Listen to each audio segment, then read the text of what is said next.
What is going on, guys? We are back here today for actually another top 10 video. I had a ton of support on the last one, which was just the top 10 Pokemon in ORAS OU, and I was very happy to see that because I had a lot of fun doing the video. So I thought, why not do another one? A lot of people suggested me to do a top 10 Mega Evolutions in ORAS OU, so I thought, why not? This list was actually pretty hard to make. Like 10 Megas seems like a lot because you don't really like see that many various Megas in tournament play. But there are a lot of good ones. I mean they are Mega Evolutions after all, so it was kind of hard to put this list together.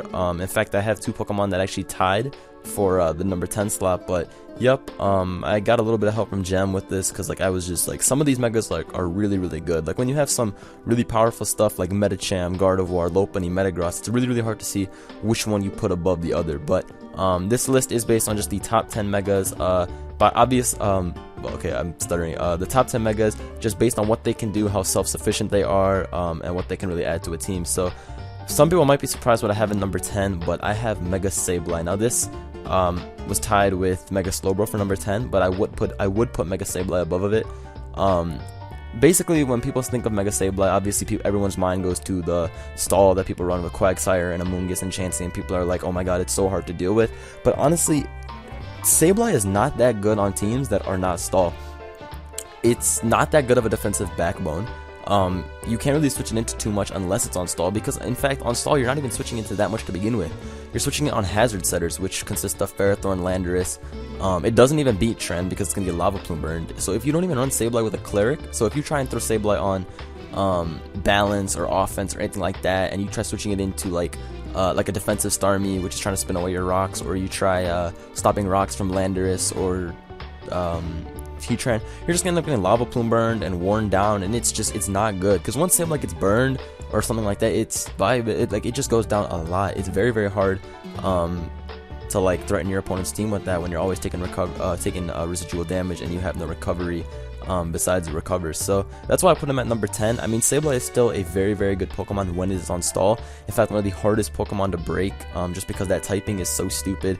And knockoff is obviously very annoying to all the defensive Pokemon. They can no longer heal. It just burns everything. And honestly, the only thing you can truly switch into Sableye and keep rocks up are Heatran and Clefable. So it's very tough. But yeah, I thought Sableye was definitely deserving of number 10 for that reason. I mean, yeah, like, it is definitely a good Pokemon. I'm not trying to say Sableye is bad, because it's not. It's super good. But I think people sort of overrate its ability to do things when it's not put on stall. I would only ever run this thing on like a very fat balance. Like there was a team, like when I ran Sableye Talon, that team wasn't even that good, to be honest. It was just decent because people didn't really know how to prep for Sableye at the time. But bulkier builds that support Sableye are really good when you have like a Ferrothorn and like maybe, I don't like this Pokemon, but Hippowdon, for example, like someone had a really good balance in the past with Starmie, Sableye, Ferrothorn, Hippowdon, Talonflame, and one other that doesn't really come to mind right now. But that defensive combination with Sableye, and Sableye is just so good because again, it stops the hazards, it shuts down the defensive Pokemon that most likely annoy balance. Like Ferrothorn, for example, is very annoying to stall teams. It would leech seed everything. I mean, even if it can't get up hazards, it could use knockoff to knock things off, and it's just annoying when you have like Skarmory, Amoonguss, Chansey, and Quagsire, and you can't touch Ferrothorn, but then you can just throw Sableye on and just destroy everything. Stuff like Taunt Skarmory would normally be able to really mess with stall, but it can't do that because Sableye would just come in and burn it. So Sableye has a very good purpose on stall. It pretty much makes stall as good as it is right now. Without Sableye, I don't think I would really run stall ever. But Sableye definitely helps stall a ton, and it's just really hard for most teams to deal with when paired with stall. But yeah, that's why I put Sableye at 10. Like I said, honorable mention goes to Mega Slowbro. If you asked me a couple months ago what I thought about Slowbro, like maybe back in like February or March, I'd probably tell you it's like a top 5 Mega Evolution. But honestly, Slowbro has definitely been dropping in usage. The only good set with it is the Calm Mind set, of course.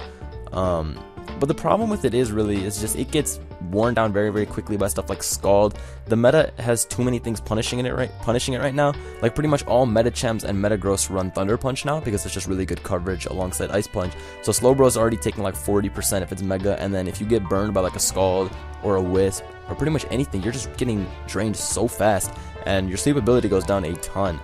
That's not to say Mega Slowbro is bad. It can obviously do so much work, but at this time I really would not consider this thing to be like one of the premier megas worth using. Anyway, that being said, let's move on to number 9. So number 9 and number 8 I kind of shuffled between. I wasn't quite sure which one to put at first, but I decided to go with Mega Gardevoir. Now, Mega Gardevoir, obviously one of the best wall breaking megas, very good versus the type of style of Sand Fat, which is usually like Gliscor, Latias, Tyranitar, Ferrothorn, Clefable, Starmie, like those types of teams. They just get battered because, first of all, there's not that many good fairy switches to begin with. People run like Ferrothorn and Heatran, both of which get obliterated by Focus Blast. So Gardevoir definitely has a nice spot here because you know, it just breaks very easily. The reason I didn't put it higher is mainly because the meta is like really fast and strong right now, and it's not as rewarding to it. Like better megas such as Scizor, Metagross, they definitely dominate it. Jirachi has just been rising in usage as of late.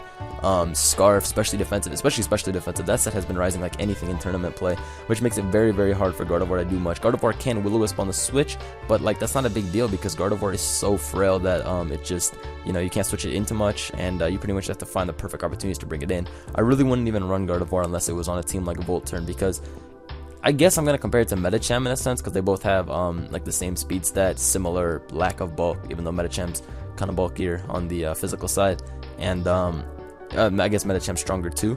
But the thing is, Medicham actually OHKOs almost every Pokemon like in the meta.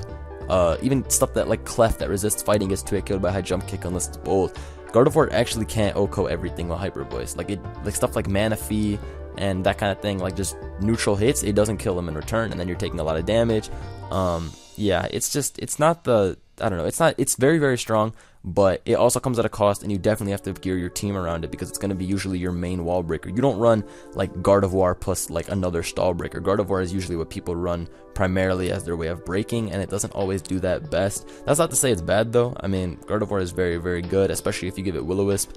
It can start wearing themes down, and if you play it smart, Hyper Voice just, I mean, it smashes everything. You don't even really need Psyshock, to be honest. Like a set I ran was Subcalm Mind, which is very good at one point because it would take on so many hits, and people were using trash like Raikou and that kind of, well, I can't even call Raikou trash, that's Mr. Jambad, but like Trace is very nice as well. You can find the opportunity to wall Heatran as you switch in and that kind of thing. But there's also like the ever-growing amount of pursuit from stuff like Band Weavile and Scarftar, and it's just, the metagame is not super favorable for Gardevoir at this time. Again, it is a good Pokemon, but I really wouldn't put it higher than the other megas on the list. So let's move on to number 8, Pinsir. So Pinsir might seem kind of weird to people just because you don't see it as much anymore, and even though like it's not used as much, that's mainly because Pinsir is one of the most build restricting mons in general. Like you have to have the spinner, you have to have stuff that beats Rotom Wash, you have to have stuff that beats Skarmory, stuff that lures in its types of checks. Even though Pinsir can pretty much break through all its counters, like when you think of Pinsir counters, your mind really only goes to physically defensive Skarmory, which is very rare unless it's on stall, and Rotom Wash, which is one of the most common Pokemon in the game right now. But even then, Pinsir is very good at being able to whittle down its checks. Very few Pokemon can switch into boosted return. Not even unboosted return is hard to switch into unless you have like a Hippo or a Skarm. It's doing like 30 to Rotom, and then Pinsir always packs close combat now, so it's very hard. But yeah, I really wanted to put Pinsir at number 8 for the reason that Swords Dance is very good in this meta.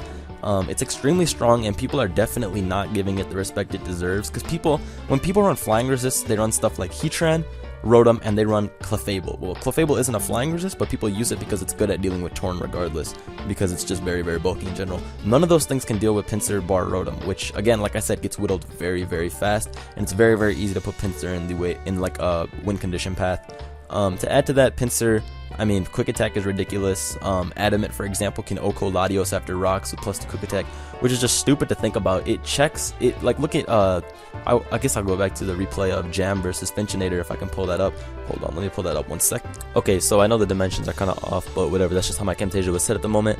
Anyways, yeah, so as you can see, the matchup for Finch played a good game, and the game was obviously very long or whatever, but past the game, look how weak Finch's team is to a well-played Pinsir. His flying resist of choice on this team is Heatran, and his other one is a Scarf Landorus, which you obviously can't really switch in. You're going to get obliterated by return.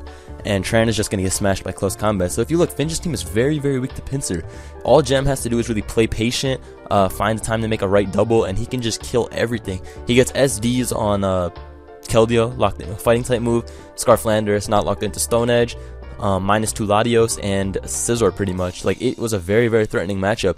Pinsir runs through these cookie cutter, fire, water, grass offensive teams. Like Finch's team is one of the most standard, like, good offensive teams in a sense, because they all run their good pivots, like Landorus, Heatran, Latios, all good for switching into Pokemon like Clef and Rotom and Ferrothorn, and there's the ones that would traditionally annoy offense, and Pinsir just runs through them, because all you can really run is Rotom for that thing. So yeah, I wanted to put Pinsir as 7, right? Was it 8? Did I put it at 8 or 7? Hold on, yeah, no, 8, my bad. I'm already forgetting. But yeah, it was definitely deserving of its position there, because it really can run through these cookie cutter builds right now. People will say that, oh, you need spin and blah blah blah blah blah and all that good stuff, but like, that's just one thing, and spin is not that hard to put on your team. Latios is a very, very good Pokemon, and it's pretty much always found with Pinsir. You can even run something like Starmie, I guess. I don't really like Starmie alongside Pinsir. I only really like running it with Latios, but yeah, the only really offensive checks it has are like electrics and stuff that can really take the boosted hit, and even then, how hard are those to wear down? But yeah, Pinsir definitely one of my favorite Pokemon right now, and I think it's like most definitely worthy of being number 8 at the moment. So let's move on to number 7. Okay, so I put Charizard Y here. Now this might surprise some people. I mean, obviously Zards are incredible Pokemon, but Charizard Y has found very little tournament play as of late, and I'm not exactly sure why. I mean, it is one of the best Pokemon ever. Its support is very, very little, because you can just run it with the ever so standard T-Tar plus Zard plus Latios core, which is honestly timeless. Like, that core is so good, and Zard Y is so ridiculous when you match it with Pursuit. To give you an example, Ban Tyranitar plus Heatran literally defeats everything. People always whine about stall, but just use Ban Tyranitar plus Tran. You trap the chance, you do 50%, now it's 2-hit KO'd by Fire Blast on the switch. You go for Bantar in general obliterates stall, but Zard Y is so good. Everyone has this new Mega Lati addiction. Mega Lati is just horrible. I don't care anyways, that mon is very, very bad. Everyone has some new addiction to that Pokemon, and Tyranitar is just beating everything when paired with Zard. It's so good, and it's very, very hard for pretty much every team to deal with, because you can go into your Latios and take 55%, and now what? You're trapped by T-Tar. You want to attack? Well, now what? You're at 30%. Zard already has really, really good bulk.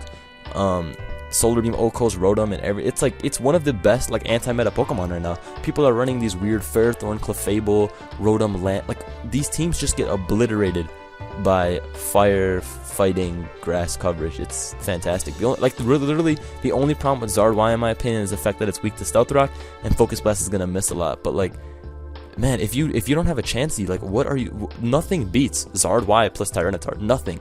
Nothing comes to mind right now. The only thing that I would ever say is maybe Reflect type Mega Latias, and even then, what if T-Tar just decides to Stone Edge? Now what? You're gone from this planet.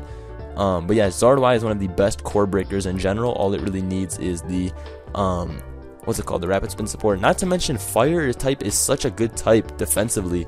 Well, no, it's a bad type defensively, but it's a good type defensively versus fat Pokemon, which is what it wants to come in on. Stuff like Ferrothorn, Mew, Starmie, Gliscor, all those Pokemon, Zard is just coming right in for free on them, and that's fantastic, because most of the time when you have something like Gardevoir, you don't want to risk. You can't bring in Gardevoir on a Gliscor. You're taking 50 from EQ. You can't bring it on Ferrothorn. You're taking a heavy Gyro Ball. You don't want to get Scald Burned by Starmie and get worn down. Zard can literally do all of that. It can just come in on these fat Pokemon and destroy them. Stuff like Torrentee can't even 2-hit KO Zard if it's Assault Vest. Given it's the bulky build, and it doesn't even matter, because you're not hitting those 2 Hurricanes in Sun. But yeah, like Charizard Y with Pursuit support is very, very good. To give you, like, I guess a testament to its worth, last World Cup, Jam used this team. This is 2015 with Charizard. Well, he switched up the Zard in his second game, but anyway, the team's basically was Hippowdon, gave Sand plus Drill, and then that was like one offensive core, and then it was Charizard Y plus Weavile. And Jam won with it. I brought it in SPL, and I won with it versus like the fattest stall ever. Let me look up a replay of it just to show you. Okay, so as you can see, this guy has a pretty fat stall, but look how weak it is to Charizard Y. He has very, very little for it. This team right here, this is the team that we were using. In fact, my friend Shake It Up used it in high round of the official laddering tournament for Smogon OLT. He also won with it. Like, Charizard Y versus these bulkier builds is just a destruction fest, dude. It's one of the greatest Pokemon right now to me. People have definitely been sleeping on it because they just want to use safer stuff such as Metagross and Medicham, but like it's a good Pokemon, and people definitely need to give it more recognition in the current meta. So let's just move on to number 6. So funnily enough, Charizard X is what I put as the number 6 best Pokemon right next to Charizard Y. I used to think Charizard X was very good, basically because the tank set and its typing was so good. Man, the fact that it can switch into just annoying Pokemon like Tran, obviously not on the Toxic, but stuff like Starmie and Rotom and Ferrothorn, and it's just a nice thing to have. Not to mention Dragon Dance is just ridiculous. Although it's not, I wouldn't say it's as good as it was, just because Landorus T, like I said, that thing's used to just sky high through the roof. But even then, the new Tron on the block is the 3-attack set: Dragon Dance, Flare Blitz, Dragon Claw, EQ, because everyone uses Tran nowadays, and everyone uses it as their like makeshift Zard counter when it's not. So a late game Zard X, because how hard is it to wear down a Landorus T? None of them run lefties anymore; they're all helmets, so it switches into rocks. You can lure it in very easily with something like, say, Terrakion, Excadrill, anything. Like, you can just wear it down very quickly, and then Zard X will just run through their team. So yeah, Zard is still one of the best sweep. There's not much to say about it. Like, it's a very basic Pokemon. The DD set is stupidly good. It can just sweep through everything. Very little can tank the hit. But I guess Zard's biggest problem is, even though it has DD to help its get its speed up, it's still outsped by common Scarfers like Tarak and Keldeo. And stuff still. Like, Zard X, my plan versus Zard X usually when I'm using offense is just don't let it set up, and if I do let it set up, I need to go into like my Landorus that I always have and just make sure to never let the thing take damage. Like, that's always my main goal. Do not let Landorus take damage, or just wear it down for priority, because that's basically all you can do. Yeah, and that's basically the reason Zard isn't as high as it is, because while it does sweep all these teams if you play excellently, not everyone is playing like at the perfect like way to bring in your Zard and that kind of thing. So it can get worn down, and it's rare that you'll see a Zard just 6-0, because people do prep. Even like sometimes if I'm looking really weak to Zard, I'll just put Thunder Wave on my Rotom, because Rotom is one of the best things to lure in Charizard X, because they think, wow, this is gonna be the freest setup of my life. They Hydro Pump, I'm just gonna roost it off. If they both switch, they're doing no damage, and now what's taking the hit. So yeah, that's what I think about Charizard X. The other set it has is most definitely the defensive set, the bulky Will-O-Wisp set, which is actually really good. Its speed is super high. It's super bulky. People don't give it the credit it deserves. You can Will-O-Wisp stuff like Landorus, and you just wall it like completely. You don't take enough from its attacks. And Flare Blitz is so strong even without attack. Like the set I used a set versus X-Ray, I think, in SPL. The replay doesn't really show it as being very good. But I ran 252 HP, 252 speed, and then just Adamant. So I just ran max HP, max speed, Adamant Nature to keep power. And it's so ridiculously strong, even though I only have an Adamant Nature because of the already high attacks that it has plus Tough Claws. I can just throw out stuff like Flare Blitz, and I can just break through stuff. Like, people go like Clefable and Hippowdon and all that stuff, it gets hit very hard.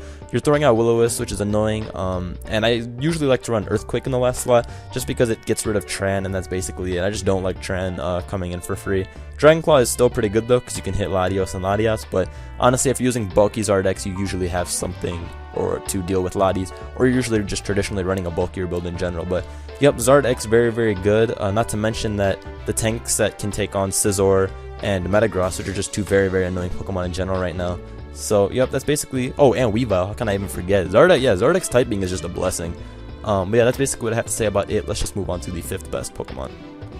Okay, so for number 5, I was kind of torn between this and number 4, but I just decided to put this as number 5, and we have Mega Lopunny here. Lopunny has risen pretty quickly in the last couple months, probably like the last 2 or 3 months. Before it's always been a very good Mega, but recently people have been really enjoying using it, pretty much for the same reason they enjoy using Medicham, because it's a really easy fit on offense, and it's really good versus the majority of stuff, because Hippos and stuff like that are dying down in usage a bit. So yeah, Lopunny, I mean, it's pretty basic what it does. The only sets that you really see right now are Fake Out Ice Punch, which I consider the absolute best set. I think every set should be running Ice Punch, just because of how high in usage Landorus T is. Ice Punch Oko's the Scarf set on the Switch. If they do that, that's pretty. I mean, I don't think many people would switch their Landorus T in, but just for example, Landorus T can't even switch in really, as in the defensive set, because the defensive set is 2-hit KO'd by Ice Punch unless you get 2 very low rolls. But yeah, Fake Out, High Jump Kick, Return, Ice Punch is just the staple stat, and it's really hard for teams to deal with. Like, High Jump Kick is just stupid in general. Think of it like Medicham, which, I mean, Medicham hasn't been said yet, so you guys already know it's higher up than Lopunny on the list, but we'll get into that when we get into that. Lopunny can actually do a decent amount. Like, every Lopunny will have Fake Out, High Jump Kick, Return, but you can definitely vary it up with the last slot.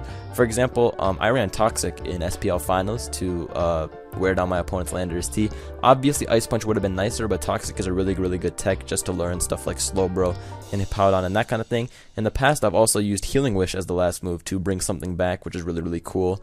And people have also started to experiment lately with Power Up Punch, which I don't know how I feel about that. Like, I guess that's more of like a move you would use to prepare for a certain opponent in a tournament. Like if your opponent really enjoyed using fatty cores of like Heatran, Venusaur, Hippowdon, that kind of thing, you could have Power Up Punch, then you could really just destroy them and break through their team, because people usually just rely on their fat Pokemon being able to shrug off a hit and just recover stall Lopunny, but that wouldn't be the case if it was +1 attack. People also use Quick Attack, which is quite cool. Quick Attack can help versus a boosting sweeper because you can fake out plus Quick Attack, or it can help versus something like Mega Alakazam. But yeah, Alomomola, I don't even know why I said that. Lopunny is really good, especially because it's taking on most of the fast Pokemon in the game right now, like Alakazam, Tornti, Weavile, those hard-hitting special attackers. I mean, hard-hitting attackers in general, I guess. It just obliterates all of those. Return is really, like, fighting normal coverage is extremely hard to switch into in general. And basically, it really just has to look out for Pokemon that can tank its hits. Like, I guess stuff like Manaphy can tank a hit and threaten to burn, but you're not even switching in Lopunny in to take on Pokemon that it can't kill in one hit, similar to Medicham, I guess. And even then, Lopunny's bulk isn't that bad. I guess its HP stats pretty poor, but its defenses are 94 and 96, which are actually very good. Like, it's higher than stuff like Keldeo. Although, like I said, its HP is pretty bad. It only really gets threatened by stuff like Talonflame and Breloom and that kind of thing. And I guess stuff like Helmet Chomp can be a little bit annoying, but even then, like, I mean, you really want to mess with those, you run the Tech Ice Beam, and hey, you're ready to go. Stuff like Rotom Wash cannot switch in. High Jump Kick obliterates that thing. Yeah, so Lopunny, I mean, it's a pretty basic Pokemon. You can run a bit of surprises. Also a very hard Pokemon to deal with when paired with Pursuit, like I said, because Pursuit from like a Bantar, for example, is just going to chomp through all the defensive-based Pokemon that want to switch into Lopunny and that kind of thing, because that's how people deal with it. They either somehow figure out a way to wear it down, or they just have Pokemon that can tank the hits. The primary one is usually Clef, which is what people like to run to deal with it, but if you're running something like Rotom Wash plus just Rotom Wash offense without a Clef, you're definitely going to have trouble with this thing, because Rotom Wash is one of those, even though it's usually max defense, Lopunny is one of those Pokemon that Rotom Wash just cannot deal with. It is not a switch in. So yeah, that's basically Lopunny. That's what I'll put at number 5. Let's move on to number 4. So like I said, number 4 was tied with number 5 kind of in my head, but I decided to put it a little bit higher, and that is Mega Diancie. So Diancie has just been great, like, forever. Like, since ORAS came out, Diancie has been great. There was never a point, I think, in the meta where this thing was that bad. Maybe when like stuff like Venusaur was like just everywhere, but it's very good now. And it's awesome, because the primary stuff you see right now are Keldeo, Landorus, Latios type cores, and the fatter stuff, which is like Latios, Ferrothorn, Gliscor, Tyranitar, as I keep stating again and again. And the Fairy, Rock, Fire coverage, it breaks everything. That's not to mention that Diancie can pretty much go mixed if you go max attack and little special attack, because Diamond Storm will kill stuff like Guard in one hit. It'll 2-hit KO Clef, and it'll smash Gliscor on the Switch as well, since Gliscor is probably the best Pokemon in general that you can use to counter both Diancie spreads, because Spadef can take the boosted Diamond Storm as well as the Moonblast. But yeah, like, Diancie's in general, its speed is really good too. The only problem I really find with Diancie when I use it is that its bulk is complete garbage. Like, its bulk is trash. And it is weak to pretty common moves such as Water, Ground, and I guess Steel. Like I said, the rise of Metagross and Scizor lately have not really been doing it favors, but it's really good versus these offensive teams. Like, offense has very little to deal with it. They can't switch into their normal pivots. Like I said, offensive pivots are usually Latios, Heatran, Clefable. Wait, Latios, Heatran, Clefable, Rotom Wash, right? And none of those can switch in. They can't switch into Moonblast plus Diamond Storms. Like, it's really good coverage, and the fact that Diamond Storm, it gives it a good physical move, is really nice in general. It does have good resistances. Fairy, for example, is pretty huge, and Dark Resist. Dark Resist in general are hard to find. Besides Fairies, of course, now. So yeah, Diancie is very nice for that. Again, though, the resist doesn't really matter that much, just because its bulk is just really bad because of the lack of HP. But yeah, Diancie is definitely one of my favorite Pokemon right now. If you play it smart, like Jam, who made that team lately with the Volcarona and the Landorus, and his team really excels at finding opportunities to bring in Diancie. You have spikes up, and Diancie becomes very hard for most teams to deal with. I haven't used Diancie too much lately. I used the SPL week 1, and it did a little bit of work, but yeah, Diancie is definitely one of the best breakers in the meta, and its speed is super nice, and it's just, yeah. I really wouldn't run any set right now besides the HP Fire 3 attack one. You can run Rock Polish, but honestly, you're definitely better off running a different sweeper. Diancie with Protect is pretty nice. People have actually been experimenting with a lot of stuff lately. One of my friends told me about Toxic plus, well, not Toxic on the Diancie, but Toxic support from other Pokemons plus Protect Diancie, which is really nice, because you wear stuff down, like Jam used Toxic Starmie, plus, what's it called? Diancie, and you wear stuff down, you can start breaking much easier. And yeah, I mean, Diancie, like I said, it's a pretty basic Pokemon, but it's very good at what it does, and the Pokemon that are pretty much meant to counter it, besides special walls like Chansey, stuff like Mew is just gonna lose to it because Mew gets outstalled at the end of the day. Steel types like Mega Scizor and Ferrothorn and Skarm, they're just gonna get annoyed by Hidden Power Fire, and like, yeah, you pretty much are forced to use stuff like Amoonguss, Venusaur, Suicune, or a Scarfer that there's no way your Scarfer switching in. So yeah, that's what I put at number 4. Let's just move on to number 3. Okay, so you already know I got the king at number 3, Mega Medicham. People might think that I should put it a little bit higher, but you know, hear me out first. Medicham has risen like super quickly in the last few months. Yeah, probably as soon as SPL ended, so in April, that's when it just shot up the ranks, and it's just been everywhere ever since. Medicham is just, it's ridiculous. Like, I don't have to state it, I use it so much. It's probably my most used Mega alongside Metagross. It kills every Pokemon. Bolt Beam coverage with Ice Punch and Thunder Punch. Thunder Punch is pretty new. People haven't been running it for a while. I mean, people have been running it for a while now. Basically because it obliterates Slowbro, and it's just safe versus, it's pretty much for Slowbro only, really. And I guess like it kills Keldeo, but that thing's just gonna kill you. But yeah, it's an unwallable Pokemon, unless you have a bold Clefable, and even then, people still run Zen Headbutt, which so that doesn't mean your like Venusaur or your Clefable is safe. Yeah, this is like the one Pokemon with no walls at all. Like, running Fat versus this thing is going to be an auto loss unless you play very nicely with your Scarfer Pursuiter, which is usually like T-Tar, or if Stall wants to run the Weavile, then yeah. But I mean, Stall has Sableye anyway. It's basically the balanced teams that just get throttled by this thing. This thing is insane. Medicham doesn't really need too much explaining, and even then, like, you can still go with different options, like Bullet Punch, for example, over Thunder Punch or Zen Headbutt. People haven't been giving that a lot of recognition, but it's still really good. Like, you kill a Latios, for example, at 65%, which is just crazy to think about. Not to mention, it still snipes Diancie. It can weaken stuff like Tornadus. Because people are so caught up in Thunder Punch right now that they're not giving it the proper respect. But Medicham is so fast. In fact, I've sort of been toying with something new, which has been Jolly plus Zen Headbutt to kill other Medicham, just because everyone's running Adamant. But honestly, you lose so much power without Adamant. Like, you lose so much power. Adamant is just insane.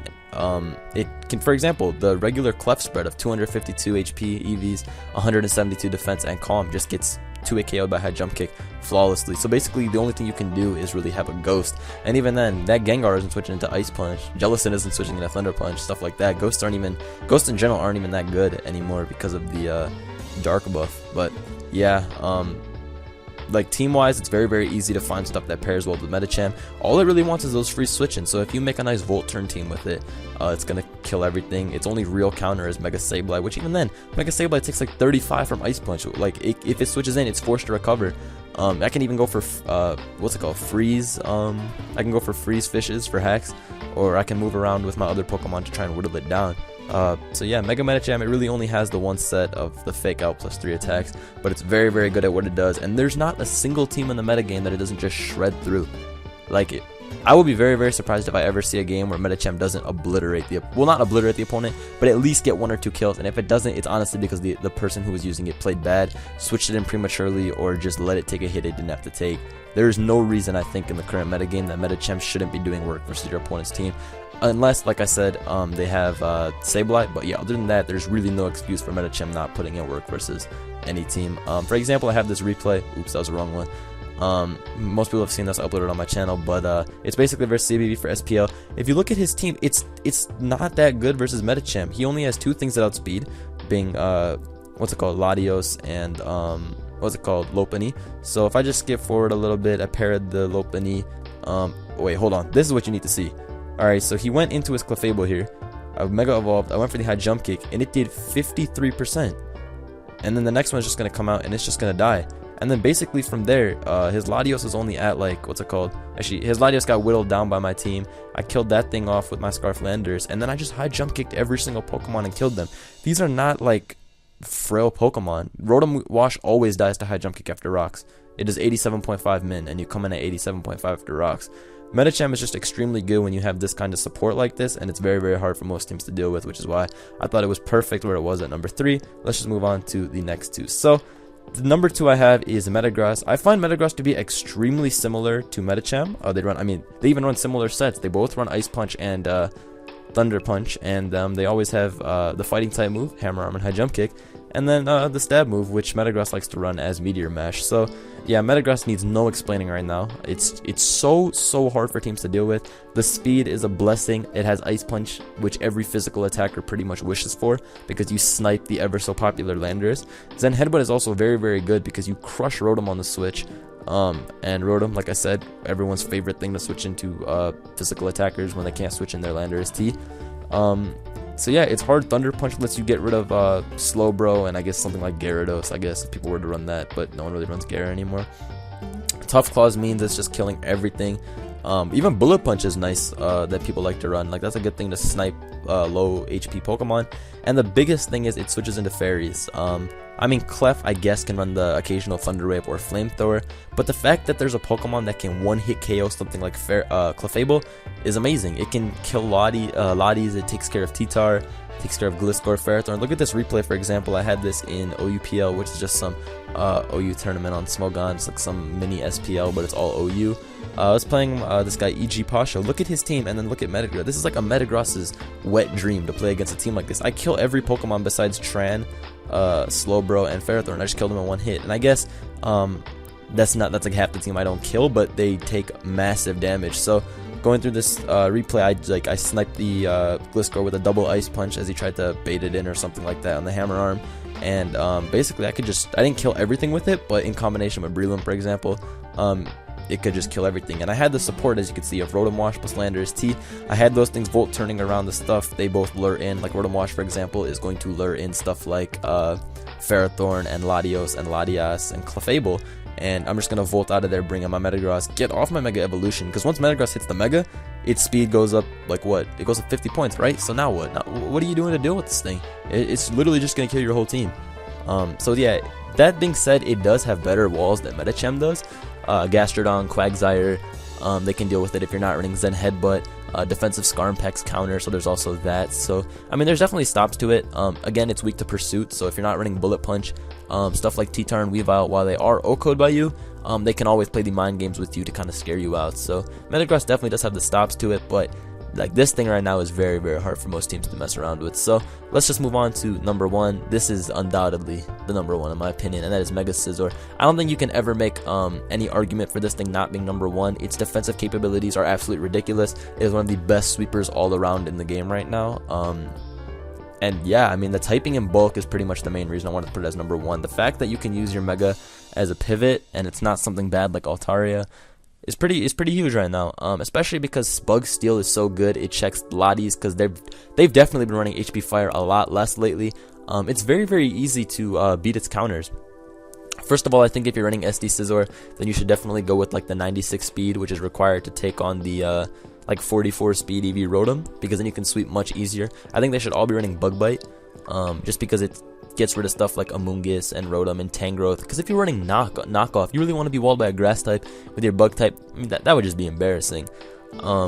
Moving on from that though, like it's very, very easy to get rid of its usual counters like Skarmory and Rotom, because not Rotom, Skarmory and Heatran, because the teams are usually Scizor teams are usually coupled with stuff that can lure those in with something such as Earthquake Latios or like knockoff Clefable and that kind of thing. You just wear them down, and the Heatran without its leftovers is not dealing with Scizor very well. It can't come in, Bug Bite doesn't run 10%, you take rocks, no leftovers, so there is always. But basically, there are a lot of sets you can run. SD is usually the best, but I have also experimented with different sets. For example, I used the Mega Evolution Trapper set with Pursuit, U-Turn, Bullet Punch, and Roost, which is really, really nice when you have stuff like Keldeo and just stuff in general that's annoyed by bulky Psychic types like Latios and Latias, and then you can just go wild with your special attackers that are Lati weak. It also still functions well as a Clefable check. You can switch it into stuff that's just annoying for teams to switch into, like stuff like Gliscor, for example. You don't want to let your usual check get weakened, because Gliscor is one of those Pokemon that always creeps up late game with its SD Ice Fang or SD Facade, and it's healing back everything and it's walling your whole team. You can switch that thing in, you can roost it off, you take a little bit of damage, but then you can just U-turn out into your counter, and it's very, very nice for that reason. SD just makes every defensive Pokemon like its bitch, honestly. Like you go into they go into Ferrothorn, you bring that thing in, now they're in a pretty annoying situation, because are you gonna SD? If they think you're gonna SD, they're gonna switch. But what if you U-turn on their switching? Now you have momentum, you damage the Pokemon they switched in, it's annoying. Plus 2 Bullet Punch pretty much is just sweeping the metagame. Stuff like Tornadus, Lopunny, Medicham. It walls Metagross, which is huge. Yeah, like one of my, I can't believe I forgot this. It walls so many good Pokemon right now. Lopunny, for example, you run max HP, a little bit of defense, and you can, what's it called? You can just pretty much wall Lopunny quite easily. It walls Scarflander's T if you run max HP, and I think you need Impish for that. But the bulky spread in general already runs Impish. It's like 248 HP, 16 defense, and they usually run like 200 Spadef, just because then you can tank the, what's it called, Diancie HP Fire and that kind of thing, or Latios HP Fire. So yeah, it's really, really nice for that reason. You can even tank stuff like Mega Alakazam Focus Blast and Mega Gardevoir Focus Blast, as in you can tank 2 of them. It's very, very nice. It walls stuff like Weavile. Weavile, one of the most annoying Pokemon in the meta right now. Completely walled. Azumarill, a Pokemon that has definitely been dropping in usage, but that thing is walled. You're walling stuff like Breloom. Of course, you have to let something else take the Spore. You wall Metagross. You wall stuff like Kyurem Black. Dragons in general have a hard time if they're not running fire coverage.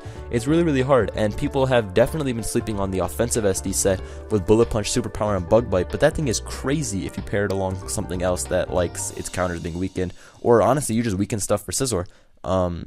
If people aren't running the max speed timid Heatran, that's literally the reason I run max speed timid Heatran, because I always fear that one person will be running that offensive SD Scizor and it'll just blow through my team, because Scizor is deceptively fast. I like actually running Jolly.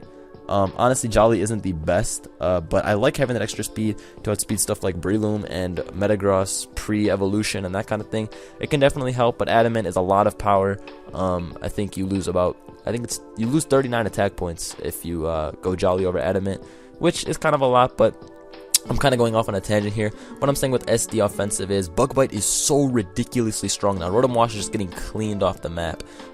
Stuff that like initially I guess could take a hit, like Mega Venusaur for example, just getting blown away. Superpower is just gonna crush Skarm. It's it's like a really cool set that people have not been using as of late. And honestly, I guess I can understand why. It really only fits on Hyper Offense, to be honest.